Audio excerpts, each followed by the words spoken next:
16 नवंबर का समय भारतीय इतिहास, प्रेस और पत्रकारिता के लिए बहुत महत्वपूर्ण माना गया है,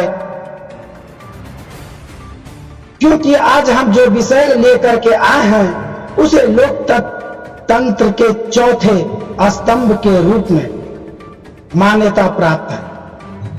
जी हाँ दोस्तों, आज हम चर्चा कर रहे हैं लोकतंत्र के चौथे स्तंभ पत्रकारिता। इसलिए कि आज के दिन 1966 ईस्वी में भारतीय प्रेस में भारतीय पत्रकारिता को इतिहास, समर्पण और त्याग को देखते हुए प्रेस परिषद का गठन किया गया था और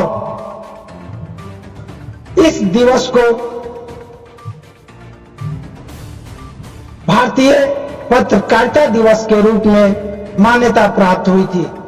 आज इस संबंध में सर्वप्रथम सर हम आपको अपना चैनल में स्वागत करना चाहेंगे। बहुत बहुत धन्यवाद आपका कि आपने इस बहुत ही महत्वपूर्ण अवसर को पर बातचीत करने के लिए मुझे अपने साथ आमंत्रित किया है। मैं आपका स्वागत करता हूं और मुझे बड़ी प्रसन्नता हो रही है कि आज पत्रकारिता दिवस के अवसर पर हम इस महत्वपूर्ण मुद्दे को लेकर कुछ बात करना चाहेंगे। दरअसल में पत्रकारिता, हम जिस लोकतांत्रिक व्यवस्था में, अपने देश में जिस लोकतांत्रिक व्यवस्था में जी रहे हैं, उस लोकतांत्रिक व्यवस्था में पत्रकारिता चौथे स्तंभ के रूप में है। और यह अगर कहें कि इसकी सरकार और सत्ता सरकार और जनता के बीच में यह एक सेतु के रूप में काम करता रहा है। अगर इतिहास में हम नजर डालें, इतिहास पर एक दृष्टि डालें, तो हमारे देश की आजादी में बहुत सारे पत्रकार की अहम भूमिका रही और उन्होंने आजादी की लड़ाई को एक व्यवस्थित रूप देने में और एक जन जागरूकता के रूप में, जन जागरण के रूप में अपनी भूमिका का निर्वाह किया। इसलिए पत्रकारिता दिवस के अवसर पर आज हम उन तमाम जुझारू पत्रकारों को सलाम करते हैं जिन्होंने आजादी की लड़ाई में अपनी अहम भूमिका का निर्वाह करते हुए हमें आज इस स्थिति तक एक स्वतंत्र देश के नागरिक के रूप में सांस लेने का अवसर प्रदान किया। जितने भी लोग हैं पत्रकारिता से जुड़े हुए, उन लोगों के लिए यह दिवस इस रूप में भी है कि वे अपने को ऊर्जावान बनाए रखें और पत्रकारिता का जो धर्म है उस धर्म का निर्वाह करें। अब मैं थोड़ा ये स्वरूप में आऊंगा। पहले बात तो हो गई कि ये पत्रकारिता को लेकर के इतिहास तो उसका बहुत महत्वपूर्ण रहा है। उज्जवल इतिहास से हम, पत्रकारिता के उज्जवल इतिहास से हम गुजरे हैं। वो राजनीतिक पत्रकारिता हो, सामाजिक हो या साहित्यिक पत्रकारिता हो, सबकी अपनी अपनी भूमिका रही है समाज के नवनिर्माण में। सत्य, शिव और सुंदर की स्थापना में हमारे यहाँ के पत्रकारों ने बहुत अहम भूमिका का निर्वाह किया है। गणेश शंकर विद्यार्थी, है ना, जैसे महान पत्रकार भी इस देश में हुए जिन्होंने एक नई दिशा दी थी पत्रकारिता को। आज हमें फिर से उस दिशा में, उस मार्ग पर चलने की जरूरत है। देखिए, समय समय पर पत्रकारिता का स्वरूप बदलता रहा है, लेकिन स्वरूप बदल जाने से उसके धर्म में कोई, पत्रकारिता का जो धर्म है, उसका जो दायित्व है, उसमें कोई और किसी भी तरह का अंतर नहीं आया। और अगर आ गया है तो उसमें हमें सावधान होने की जरूरत है, क्योंकि आज पत्रकारिता का स्वरूप इलेक्ट्रॉनिक मीडिया से लेकर के विभिन्न प्रकार के सोशल मीडिया तक हम लोग आ गए हैं और सबकी अपनी अहम भूमिका है। तो अब मैं यही कहना चाहूंगा कि वर्तमान में पत्रकारिता के लिए सबसे बड़ी जरूरत होती है कि हम शुरू से ही आप देखते हैं कि निर्भीकता और एक तरीके से निष्पक्षता और निर्भीकता, ये दो बड़े कारगर तत्व हैं किसी भी पत्रकार को एक सफल पत्रकार बनने के लिए। और अपने सामाजिक, पत्रकारिता एक सामाजिक, राजनीतिक, सांस्कृतिक दायित्व है। हम इसके माध्यम से, पहले कहा जाता था कि भाई हम जो भी हमारे समय के जो भी संकट हैं, हमारे समय की जो भी कृतियां हैं, हमारे समय के जो विकास कार्य हैं, उन सभी चीजों को निष्पक्ष भाव से सामने लाना चाहिए। आज जैसे हम कहते हैं कि पठनीयता का संकट है ना, स्वस्थ साहित्य समाज तक नहीं पहुंच रहा है, तो इस क्षेत्र में भी जो पत्रकारिता है उसको काम करने की जरूरत है। दूसरी बात है कि एक कोई भी पत्रकार हो, उसे पहले ध्यान देना होगा कि हमारी प्रतिबद्धता क्या है, किसके प्रति हम प्रतिबद्ध होना चाहिए, हम किस रूप में, किस तरीके से, जो पत्रकारिता में विश्वसनीयता का संकट है, उस विश्वसनीयता के संकट को कैसे दूर करें। आज हजारों हजार चैनल्स काम कर रहे हैं, शताधिक पत्रिकाएं छप रही हैं, लेकिन सबसे बड़ा संकट हो गया है कि विश्वसनीयता का। इस खोई हुई विश्वसनीयता को फिर से प्राप्त करने की जरूरत है। यदि हम उसको प्राप्त कर लेते हैं, और पत्रकारों को भी चाहिए, जो भी पत्रकार हैं जो इस क्षेत्र में हैं, तो यह कोई फैशन नहीं है। पत्रकारिता एक मिशन है, और इस मिशन का सामाजिक दायित्व है, सांस्कृतिक दायित्व है, राजनीतिक दायित्व है कि वह जनता के बीच एक विश्वसनीयता के साथ पहुंचे। स्वतंत्रता प्राप्त होने के बाद लोकतंत्र के जो भी चार खंभे या चार स्तंभ हैं, व्यवस्थापिका, न्यायपालिका, कार्यपालिका, सबों में विकास या उस क्षेत्र में कार्य करने वाले लोगों को तरक्की, प्रगति, संपन्नता को देखा जा रहा है। और सर अक्सर पत्रकार लोग के पास देखते हैं कि अभाव ही अभाव। लेकिन सबसे बड़ी बात यह है कि पत्रकारिता में भी शुरू में जैसा मैंने कहा कि ये सुविधा भोगी क्षेत्र नहीं है, ये संघर्षशील क्षेत्र है। और जब आप निष्पक्ष होंगे, स्वतंत्र होंगे, निर्भीकता से काम करेंगे, तो थोड़ी सुविधाएं तो जरूर मिलेंगी, लेकिन पत्रकारिता कोई सुविधा भोगी क्षेत्र नहीं कि हम यहाँ अधिक से अधिक सुविधाएं प्राप्त करें। आज सुविधा भोगी होने के कारण ही पत्रकारिता धर्म चिन्हित हो रहा है, कलंकित हो रहा है, क्योंकि अक्सर पत्रकार अगर किसी के पक्ष में खड़ा हो जाता है, तथ्यों का विश्लेषण नहीं करता है, वो चीजों को देखने का अपना दृष्टिकोण विकसित नहीं करता है। हमें अपने चीजों को देखने का एक दृष्टिकोण विकसित करना चाहिए। और अगर आप इस क्षेत्र में भी बड़े बड़े पत्रकार हैं, उनके पास बहुत सुविधाएं भी हैं, लेकिन मैं यह मानकर चलता हूं कि अगर आप सत्ता से कुछ सुविधा चाहेंगे तो फिर आपकी पत्रकारिता उतनी निष्पक्ष नहीं रह जाएगी, आप उस धर्म का निर्वाह नहीं कर पाएंगे। इसलिए सुविधाएं मिलनी चाहिए, सत्ता को भी चाहिए कि जो पत्रकार हमारी चीजों को, हमारी योजनाओं को जनता तक ले जा करके एक जागरूकता पैदा कर रहे हैं, उनके लिए भी सरकार को कुछ प्रबंध करनी चाहिए। और हमारे देश में पत्रकार जो मिशन के तौर पर काम कर रहे हैं, जन जागरण का काम कर रहे हैं, साहित्य, संस्कृति और कला को प्रसार दे करके एक स्वस्थ और संपन्न समाज के निर्माण में अपनी भूमिका निभा रहे हैं, तो हम उनकी सत्ता, सरकार उनकी सुविधाओं की तरफ उनको ध्यान देना चाहिए। तो सर इस रूप में भी मिलना चाहिए कि जैसे आजादी की लड़ाई सबों ने मिलकर लड़ा, उसमें एक पत्रकारिता का भी भूमिका था।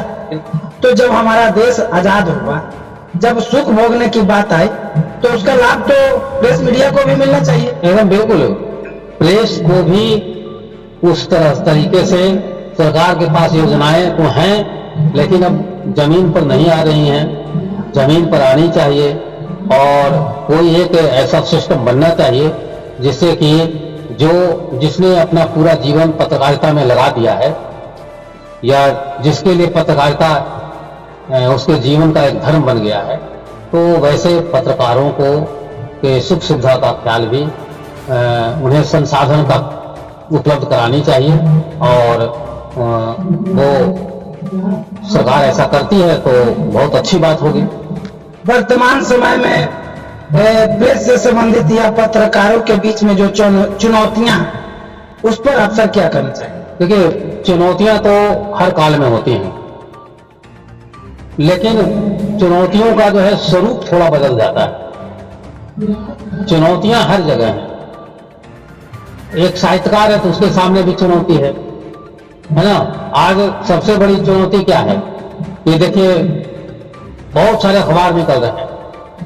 एक समय था जब ये अखबारों का प्रसार बहुत था, और इससे जुड़े हुए पत्रकारों का भी अपना एक स्तरीय जीवन था। आज जो क्षेत्रीय स्तर पर जो लोग रिपोर्टिंग वगैरह का काम कर रहे हैं, उनकी स्थिति बहुत अच्छी नहीं होती है।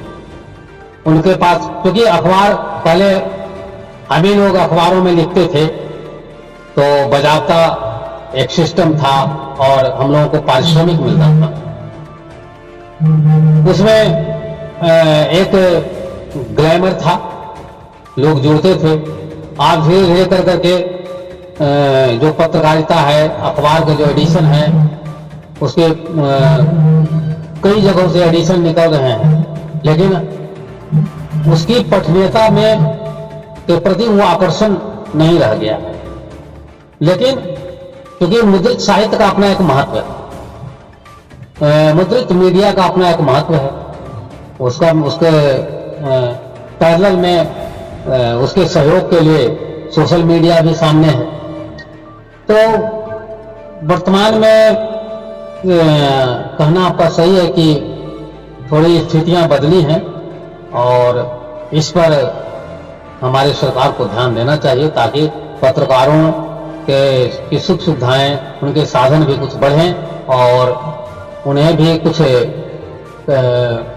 ऐसा है कि मिशन के तौर पर कुछ काम कर दें, उनका उत्साह बढ़े। तो ये सब करना चाहिए। और सिर्फ हम जो अपेक्षा रखते हैं कि पत्रकार निष्पक्ष हों, निर्भीक होकर के काम करें, तथ्यों का विश्लेषण करें, आम जन के बीच जाकर के वो जागरूकता पैदा करें, सारी अपेक्षाएं हम पत्रकार से करते हैं।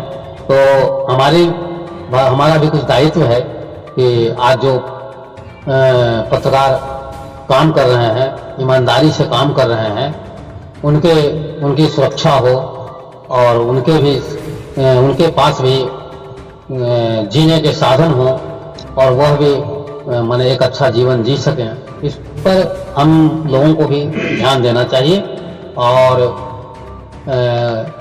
देखिए, आजकल पत्रकारिता पर बहुत तरह के आरोप लगते हैं। सर, आपको क्या नहीं लगता है कि वर्तमान समय के जो पत्रकारिता है उस पर सरकारी दबाव या प्रभाव थोपा जाता है? देखिए, आज की जो पत्रकारिता है वो इलेक्ट्रॉनिक मीडिया की पत्रकारिता हो, सोशल मीडिया हो, मुद्रित मीडिया हो, मीडिया के जितने स्वरूप हैं कहीं ना कहीं से उन पर दबाव है और ये दबाव स्पष्ट रूप से कहीं कहीं पर प्रत्यक्ष कहीं अप्रत्यक्ष रूप से दिखाई पड़ते हैं। तो निष्पक्ष पत्रकारिता की बात जो है इतिहास की बात बनती जा रही है। आज हर शासन सत्ता और हर पार्टी के पास उसके अपने मीडिया हैं, उसके पत्रकार हैं। तो इसके कारण क्या हो रहा है कि समूची ये जो पत्रकारिता धर्म है उसे वही जो है उसी के ऊपर प्रश्न चिन्ह खड़े हो रहे हैं। इसलिए और तत्काल इस स्थिति में सुधार की कहीं गुंजाइश भी नजर नहीं आ रही है। वर्तमान समय में पत्रकारिता के अस्तित्व को आप किस रूप में देखते? वर्तमान समय में ही नहीं, शुरू से लेकर के आखिर तक और आगे भविष्य तक पत्रकारिता की भूमिका से हम इनकार नहीं कर सकते। पत्रकारिता हमारे लोकतंत्र का मेरुदंड है और आज जो भी चीजें घटती हैं, जो भी स्थितियां हैं, उनको सामने लाने में पत्रकारिता की भूमिका बड़ी अहम होती है। इसलिए इसके महत्व को कभी कम करके हम नहीं देख सकते हैं। पत्रकारिता एक जरूरी चीज है और आज के समय में तो बहुत सारे समर्पित पत्रकार हैं जो आज भी पत्रकारिता धर्म का निर्वाह पूरे क्या कहें उसको बड़े निष्ठा भाव से करते हैं, है ना, और उनके पास एक दृष्टिकोण भी है। तो एक स्पष्ट दृष्टिबोध के साथ चीजों को देखें और उसको उसके तह में जाएं। ऐसा करके लोगों को पत्रकारिता के प्रति जो उनका विश्वास थोड़ा कम हुआ है, लोग कहते हैं तो फला पार्टी की तरफ से बोल रहे हैं, फला कर आज खास करके पत्रकारिता का नुकसान जो है वो चैनलों के कारण बहुत हुआ है। आज जितने भी चैनल्स हैं उनमें ऐसा माने लगभग अपनी विश्वसनीयता उसने खो दी है।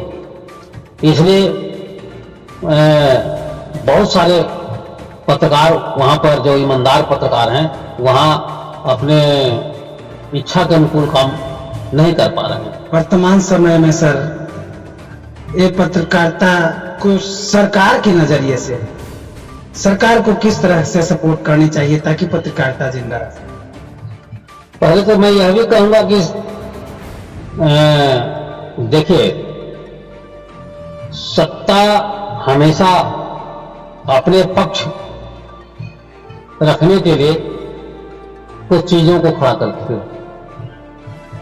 तो मैं तो बस यह जानता हूं कि अगर आप एक सही पत्रकार हैं तो पत्रकारिता का निष्पक्षता, निर्भीकता, ईमानदारी और उसकी सबसे पहली और अंतिम शर्त कि आप निर्भीक हों, निष्पक्ष हों और चीजों को देखने का सिर्फ किसी भी स्थिति को सामने से नहीं बल्कि उसके पास में जाकर के भी देखना चाहिए और उसका विश्लेषण तथ्यात्मक ढंग से करें।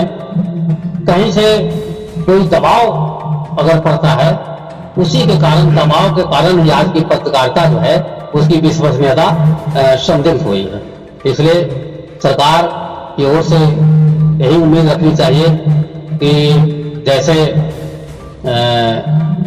चारों स्तंभ जो हैं, लोकतांत्रिक व्यवस्था के जो चारों स्तंभ हैं, उन्हीं के उसी तरीके से पत्रकारिता भी एक स्तंभ है और इस स्तंभ को भी वो हर दृष्टिकोण से स्वतंत्र रखने का प्रयास करें और इसको संपन्न बनाएं।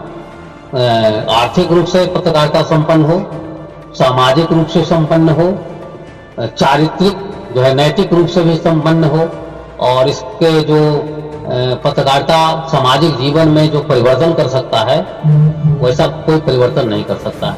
इसलिए पत्रकारिता एक धर्म है और एक स्वस्थ समुन्नत समाज की संरचना एक निष्पक्ष पत्रकार ही कर सकता है। इसलिए ऐसे पत्रकारों को आज पत्रकारिता दिवस के अवसर पर जो भी पत्रकार इस दिशा में एक स्पष्ट दृष्टिबोध के साथ काम कर रहे हैं उनका स्वागत होना चाहिए। मैं तो यही कहूँगा कि अभी अभी आपने प्रसिद्ध साहित्यकार और कई पत्रों के संपादक रह चुके विशेष वार्ता को सुना और इस संबंध में हम यही कहना चाहेंगे आज प्रेस दिवस के उपलक्ष्य में कि पत्रकारिता का इतिहास पर अगर चर्चा करना चाहें तो काफी लंबा समय जाएगा, लेकिन साधारणतः अपने देश भारत में 1780 ईस्वी के दरमियान कलकत्ता से बंगाल गजट, जिसे इंडिया गजट के नाम से भी जाना जाता है, पहला अंग्रेजी पत्र का प्रकाशन हुआ था, जिसके प्रकाशक एक अंग्रेज व्यापारी सर जेम्स ऑगस्ट हिंकी थे। उनकी व्यवसाय में काफी लॉस होने के कारण उन्होंने सरकार के गलत नीतियों के खिलाफ अंग्रेज होकर के अंग्रेजों के खिलाफ, पदाधिकारियों के खिलाफ आंदोलन किया पत्रकारिता के माध्यम से। उनकी भी एक लंबी संघर्ष भरी कहानी है। वो इस लड़ाई को पत्रकारिता के माध्यम से लड़ते लड़ते शहीद भी हो जाते हैं और इसी चीज को 1826-27 ईस्वी के दरमियान में बंगाल से जो उदंड मार्तंड नाम का साप्ताहिक हिंदी अखबार का पहला प्रकाशन हुआ, जिसके संपादक श्री शुक्ल किशोर सिन्हा जी हुए। उन्होंने भी सरकार के नीतियों के खिलाफ अभाव के बीच इस पत्र को काफी दिनों तक, उदंड मार्तंड का मतलब ही होता है उगता सूरज, को कई सप्ताह तक, 79 सप्ताह तक लगातार प्रकाशन किया। लेकिन चूंकि उस समय पत्रकारिता हिंदी का वह प्रथम पत्र होने के कारण, लोगों में जागरूकता कम होने के कारण, सरकार का सपोर्ट नहीं मिलने के कारण बंद करना पड़ा। उनके अंतिम लेख आचार्य जुगल किशोर सिन्हा ने लिखा, उगता हुआ सूरज डूब रहा है। पत्र के बंद होने के बाद यह जो आलेख जो है पूरे भारत के विद्वान पुरुषों को और पत्रकारिता में रुचि रखने वाले साहित्यकारों को भी झकझोर करके रख दिया और उन्हीं की यादगार में, उन्हीं को आधार मान करके भारत सरकार ने भारतीय पत्रकारिता दिवस की घोषणा 1966 में की और तब से लेकर आज तक इस दौरान अपने देश में प्रेस परिषद का गठन किया गया, प्रेस एक्ट कानून लाए गए, पर इस पत्रकारिता के बढ़ते कदम को रोकने का काम भी हुआ और वह काम 1976-77 के दौरान निवर्तमान प्रधानमंत्री स्वर्गीय श्रीमती इंदिरा गांधी के दौरान प्रेस पर सेंसर लगाया गया, जिसकी भर्त्सना देश ही नहीं पूरे दुनिया के लोगों ने किया और अंततः सरकार को अपना प्रेस से सेंसर वापस लेना पड़ा और इसके पश्चात भारत में पत्रकारिता को चौथा स्तंभ के रूप में मान्यता प्राप्त हुई। तब से लेकर आज तक इस पत्रकारिता दिवस को मनाते आ रहे हैं, पर वर्तमान समय में जो पत्रकारों और मीडिया हाउस के बीच चुनौतियां हैं वह भी कम नहीं है। उस पर भी विचार करने की जरूरत है, मंथन करने की जरूरत है। पत्रकारों से लोग निष्पक्ष पत्रकारिता की कामना करते हैं, उम्मीद लगाते हैं, लेकिन आज के समय में पत्रकारों को मिलता क्या है, इस पर भी विचार करने की जरूरत है। अपने देश के भिखारी भी बैठ करके कहीं 500,000 रुपये कमा करके अपना परिवार चला लेता है, घर द्वार बना लेता है। हमारे देश का मजदूर भी प्रतिदिन जो निरक्षर है, पढ़ा लिखा नहीं है, वह भी 500,000 रुपये कमा लेता है। पर पत्रकारों की स्थिति आज तक न सरकार जानने की कोशिश की और न ही समाज के लोग। वह पत्रकार जो अपने घर से निकलने से पहले गाड़ी मोटरसाइकिल का पेट्रोल चेक करता है कि मेरे गाड़ी में पेट्रोल है कि नहीं, और जब वह फील्ड में जाता है, ऑफिस में जाता है, कार्यालय में जाता है, तो उसे सशंकित दृष्टि से, नफरत की दृष्टि से लोग देखते हैं। तो आज के समय में पत्रकारों के बीच इस तरह की चुनौतियां हैं। एक तो निष्पक्ष पत्रकारिता और दूसरा संघर्ष भरा जीवन। इस पर सरकार को पहल करने की जरूरत है कि जिस तरह से भारत सरकार ने लोकतंत्र के अंतर्गत कार्यपालिका, न्यायपालिका, व्यवस्थापिका जैसे तंत्रों को मजबूत करने का काम किया, पत्रकार और पत्रकारिता इस देश और समाज की एक अहम कड़ी है। लोगों को जगाने का काम करता है, उत्प्रेरित होने का काम करता है। इस पर देश के तमाम समाज सेवी, पत्रकार बंधु, संपादक, साहित्यकार और जनप्रतिनिधि पदाधिकारियों को गहराई से चिंतन और मंथन करने की आवश्यकता है। फिर इसी तरह से मिलते हैं। प्रेस दिवस की हार्दिक शुभकामनाओं के साथ। जय हिंद।